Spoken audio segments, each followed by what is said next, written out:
حضرت خواجہ غوث دراز پورے چشتیہ سلسلے میں خواجہ صاحب تک پہلے چشتی صوفی تھے جس نے قلم اٹھایا جی. اس سے پہلے کسی نے قلم نہیں لکھا نہیں. ملفوظات آئے ہیں جو حضرت پیر نصیر کے اور حضرت نظام الدین اولیاء کے جی. یہ دو ملفوظات مستند ہیں جس کا خواجہ صاحب بھی ذکر کرتے ہیں. اس سے پہلے کے حضرت خواجہ اجمیری سے لے کے خواجہ صاحب چھٹے ہوتے ہیں جی. 5 میں حضرت جانشین کے اعتبار سے جی. خلفاء تو بہت ہوتے ہیں جی. جیسا خواجہ اجمیری کے جانشین جو گدی پہ بیٹھے حضرت قطب الدین بختیار کاکی جی. ان کے جانشین جو گدی پہ بیٹھے وہ حضرت فرید الدین شکر گنج جی. جو پاک پٹن میں جن کی درگاہ ان کے خانخواہ میں جو ان کی گدی پہ بیٹھے حضرت نظام الدین اولیاء جی. ان کے خانخواہ میں جو گدی پہ بیٹھے حضرت پیر نصیر الدین چراغ دلی جی.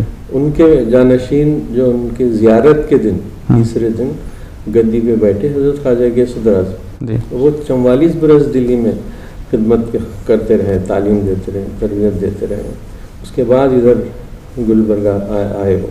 وہاں کوئی خاص وجہ تو پتہ نہیں چلتا, لیکن ان کے خود کے کتاب میں یہ ذکر فرماتے ہیں کہ میں اب 80 برس کا ہو گیا ہوں اور میں جنوب کی طرف رخ کر رہا ہوں. تیمور کا وہ حملہ ہونے والا ہے. تیمور تو نام نہیں لیے لیکن حملہ ہونے والا ہے, دلی تباہ ہونے والا ہے جی. یہ پیشین گوئی کر کے نکل گیا. اس کے 3 سال بعد شاید تیمور کا حملہ ہوا تو وہ ادھر آ گئے. تو ان کا تو کام ہی خدمت تھی, تعلیم دینا, تربیت دینا, وہی وہ کرتے تھے. ان کی تاریخ تو دیکھیے ایسا ہے کہ وہ یہاں آئے 1400 عیسوی میں, اور یہاں بہمنی سلطنت کا تو پایا تخت تھا, گلبرگہ ہی پایا تخت تھا اس کا. اس میں خود فیروز شاہ بہمنی جو حضرت بندہ نواز رحمۃ اللہ علیہ کو بہت ہی احترام کے ساتھ دعوت دے کر اس کو نے یہاں گلبرگہ بلایا, تو خود شاعر بھی جو ہے اردو زبان یعنی یوں سمجھیے کہ فارسی کا بڑا اچھا ماہر تھا, اور زبان و ادب کے سلسلے میں وہ زیادہ دلچسپی رکھتا تھا اور کچھ امداد بھی کرتا تھا. شعراء اور ادباء کی بڑی قدر اس میں ان کے یہاں ہوتی تھی. اس کے بعد جب یہ سلطنت بیدر منتقل ہوئی تو احمد شاہ ولی بہمنی جو بادشاہ بنائے گئے تھے تو وہ فیروز شاہ بہمنی کے چھوٹے بھائی تھے, لیکن بندہ نواز کے بڑے عاشق تھے اور مرید بھی تھے. وہ بیدر انہوں نے منتقل کر لیا, تو وہاں بیدر میں بھی اس طرح کا کام چلتا رہا. اور وہاں آپ نے محسوس کیا ہوگا ایک جو ہے نظم لکھی گئی قدم رو پدم رو کے نام سے, وہ ڈاکٹر جمیل جالیبی جو ہے اس کو دریافت کر کے اپنے مقدمے کے ساتھ شائع بھی کر دیا ہے. تو حضور بندہ نواز کے زمانے کا صرف 40-50 سال کا فرق ہے بس, لیکن ایسا محسوس ہوتا ہے کہ بندہ نواز کی اردو کا, بندہ نواز کی قدیم اردو کا, بندہ نواز کی ہندوی یا ہندوستانی زبان کا اثر ان کے پاس بھی ہم دیکھتے ہیں. غوث دراز بندہ نواز رحمۃ اللہ علیہ کی درگاہ پر کئی بار گیا ہوں, کیونکہ میں بھی حضرت نصیر الدین چراغ دہلوی رحمۃ اللہ علیہ کے خاندان سے نسبت رکھتا ہوں.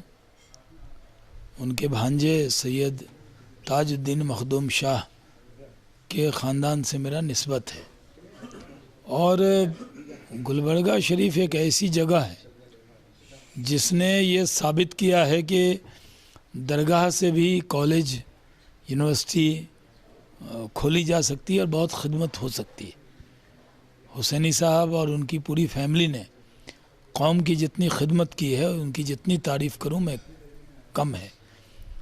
حسینی صاحب کو تو پدم شری بھی اٹل بہاری واجپئی جی کی جب سرکار تھی تو ان کو ملا تھا, ان کی خدمت کو دیکھ کر. اور انہوں نے خاص کر بہار, یو پی کے بہت سے بچوں کو پڑھایا ہے. دکن کی طرف آپ تشریف لائے تو زمانے میں فیروز شاہ تخت نشین تھا, بادشاہ تھا بہمنی خاندان. اس نے وہاں پر استقبال کیا ان کا, اور ایک قلعے کے قریب خانقاہ بنا کے وہاں ان کی رہائش کا انتظام کیا. اگر بادشاہ چاہتا تھا کہ اس کا بیٹا اس کی جگہ لے تو اس نے صاحب سے خواہش کی کہ اس کے بیٹے کے حق میں دعا کریں کہ وہ ان کا جانشین بن جائے. لیکن حضرت بندہ نواز نے کہا کہ جانشین تیرا بیٹا نہیں, تیرا بھائی ہوگا. تو اس سے ناراضگی پیدا ہوئی اور اس نے حکم دیا کہ یہاں سے آپ یہ خانقاہ سے جگہ خالی کریں. ایک جنگل کی طرف ان کو جگہ بتائی گئی جہاں بالکل کچھ نہیں تھا، سناٹا تھا، صحرا تھا، جھاڑیاں تھیں. آج وہ گل گلزار بن گیا ہے اور یہ شاہی محل جو ہے ویران ہو گیا ہے.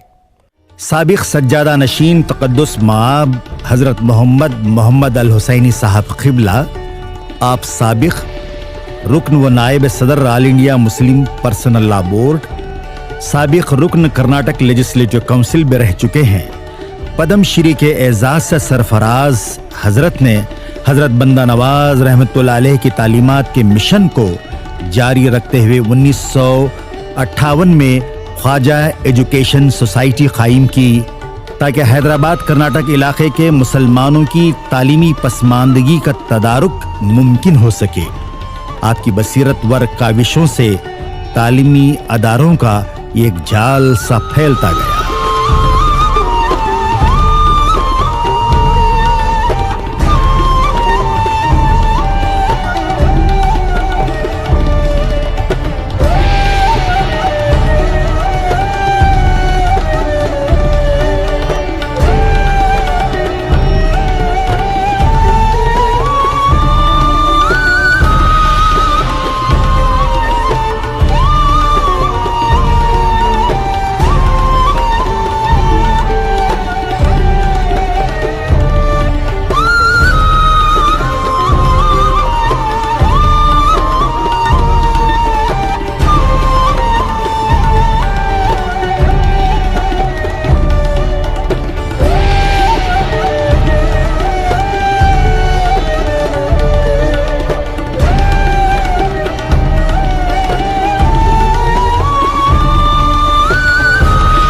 دینوی و دنیاوی علوم کے کئی تعلیمی ادارے قائم ہوتے گئے اور اس تحریک کو موجودہ سجادہ نشین بارگاہ بندہ نواز رحمۃ اللہ علیہ ڈاکٹر سید شاہ یسو دراز خسرو حسینی نے اپنی مخلصانہ و مدبرانہ کاوشوں سے تعلیمی اداروں کو مزید مستحکم کیا ہے.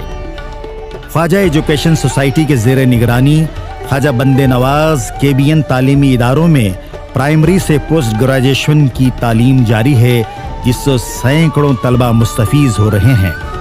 ان اداروں میں KBN college of engineering, KBN institute of medical sciences بھی شامل ہیں.